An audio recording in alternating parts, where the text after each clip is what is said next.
I'm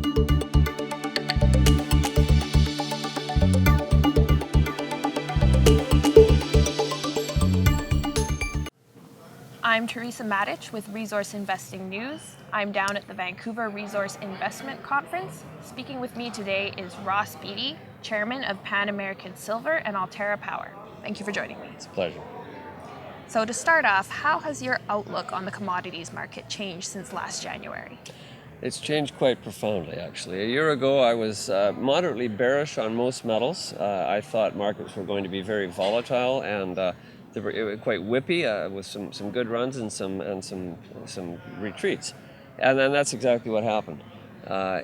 This year, though, there's some things that have happened in the last couple of months that are so profound, such large macro events. World currency wars, the Saudi oil price war. These are so profound and they profoundly affect financial markets. The strength of the dollar, the strength of the U.S. equity market, the weakness in Europe. I mean, I could just go on and on. So today, markets are even twitchier than they were a year ago. I'm still fairly bearish on most metals, but I'm very bullish on gold. And I would say I've become more bullish as the months have gone on. I was feeling nervous about copper last year, so I was lucky in the middle of the year to have sold a couple of copper companies, Augusta Resources and Lumina Copper, and move out of the copper trade quite significantly, or the copper exposure quite significantly. But I would say there's winners as well, and one of them is for example, renewable energy. So renewable energy, I think, has a better outlook today than it's ever had. It's got tremendous legs. It's going to do really, really well in the current market, and I just see the world turning to more and more electrification, and they want renewable electricity rather than fossil fuel electricity like we've had for the last 100 years. Okay. And how has your approach to the market as an investor changed since last year?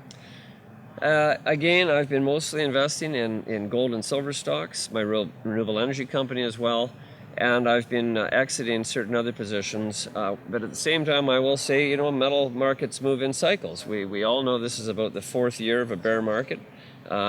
This is the best time to buy metal shares, metal equities, and today is just a heck of a lot better than last year and the year before that and the year before that. So you want to make your money on the way in, and you want to be buying when no one else is buying, and this is the kind of time to be buying metal stocks. At the same time, you want to be selling when everyone else is buying. So that's how you make money in this business. Okay. And in light of that, and in light of your last sale of the Lumina Copper franchise and your buying of Pan American Silver shares, can you give us a little more insight into what you see driving that hope for silver? Sure. Silver is the world's most widely used metal. It has amazing applications in the industrial space. Silver, don't forget, is both an industrial metal and a monetary metal. Gold, on the other hand, is just a monetary metal. It only really is used as an alternative for paper money. So on the industrial side, silver has some incredible demand areas that are causing rapid growth in demand, such as digital products. All digital products use silver, and silver is rapidly growing in those areas as the digital industry grows. Silver has incredible medical and antibacterial properties, so that it's got great application in medical purposes, and that's again a strong demand area. It's got great application in solar cells. So as solar panels become cheaper, and as solar panels become much more common worldwide, and solar energy is a worldwide electricity source now, silver, of course, in that area is growing. So the industrial side of silver shows good demand growth. The monetary side of silver shows good demand growth because silver is, of course, a poor man's gold. It's got the same fundamentals as gold in terms of demand on the monetary side. So I think silver is going to have a great couple of years ahead, as I do renewable energy. Okay. And I wanted to ask about Ecuador and Odin Mining. A lot of people were surprised with your interest there. What's the draw? Well, we have investments in lots of countries. That was one that we got into after we sold Lumina Copper, really to keep the management team alive. We had a very low-cost entry into a very large gold resource that was proven and had very little technical risk. And what we did in that company was take country risk. So, for example, for $5 million, we acquired an 80% stake in the company that held the deposit. We see it having a good opportunity to grow and ultimately have an exit to some gold producer once we quantify it and de-risk it.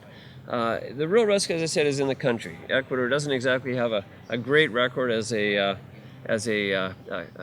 foreign investment encouraging country. It's done all kinds of negative things to the mining industry, negative things to the oil and gas industry. But my bet is that they're going to turn around. They need to turn around. They've run out of oil revenue.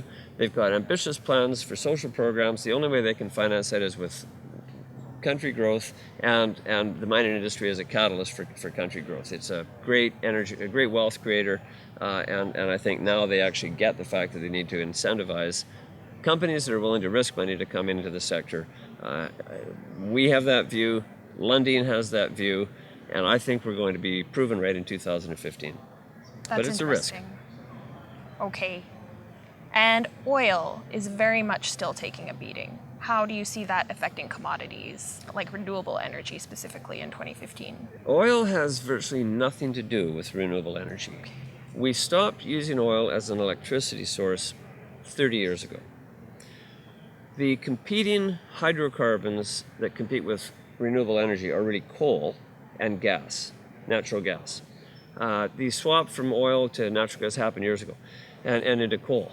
So the oil price has very little to do with renewable energy, but the gas price does. And in that sense, oil and gas are quite decoupled, of course, and have been for many years. Gas prices are low, and that's a real, it's the main competitor, quite frankly, to renewable energy. The good news is, I think, for the world, is that coal making electricity, that is thermal coal, is gone, I think, as a commodity. It's just dead. Every government in the world realizes that coal is dirty, it's high CO2 emitting, and it's something that should be consigned to the dustbin of history. The successors for coal will be natural gas and renewable energy, and of course the general push to more electricity means more demand for renewable energy as the future grows. Okay. And in terms of other commodities you're optimistic about, you've talked a lot about gold and silver, mentioned renewables. Is there anything else you're optimistic about? There's not too much I'm really optimistic about. I mean, I'm of the view that this is going to be another bearish year, quite frankly, for most metals. You know, you've got, I mean, I could go through the whole list of them if you want, but basically an awful lot of them. We've had strong markets, strong prices for 10 years. That encourages supply. So a lot of markets are oversupplied. Oil, iron ore is oversupplied, metallurgical coal is oversupplied, titanium, aluminum, tungsten, molybdenum. You know, there's just more supply than demand. So the price is likely to stay in the tank for a while. Other metals are relatively well balanced, like zinc, copper. Copper's pretty good. It's a little bit oversupplied, but not by too much, and there's all kinds of disruptions all the time.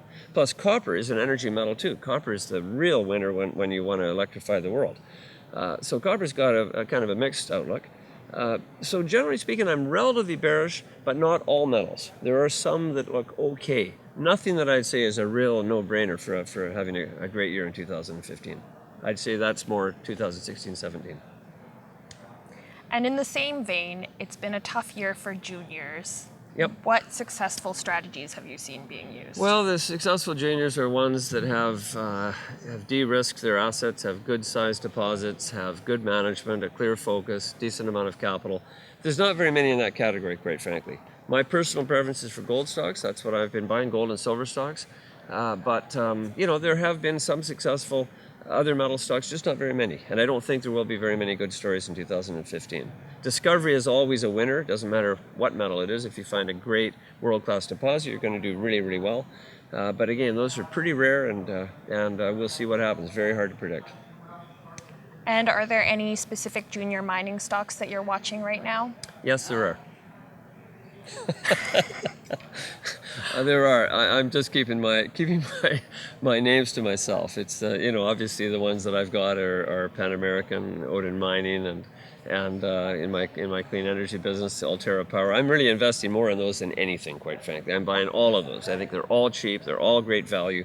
And beyond that, I'm looking around. I have a public holding in a gold company called Commodities. But beyond that, I've got a lot of positions in a lot of companies that don't hit that reportable 10% level, so I'm keeping those to myself. Thanks so much for joining me, Ross. You're very welcome. Thank you. For Resource Investing News, I'm Teresa Matic.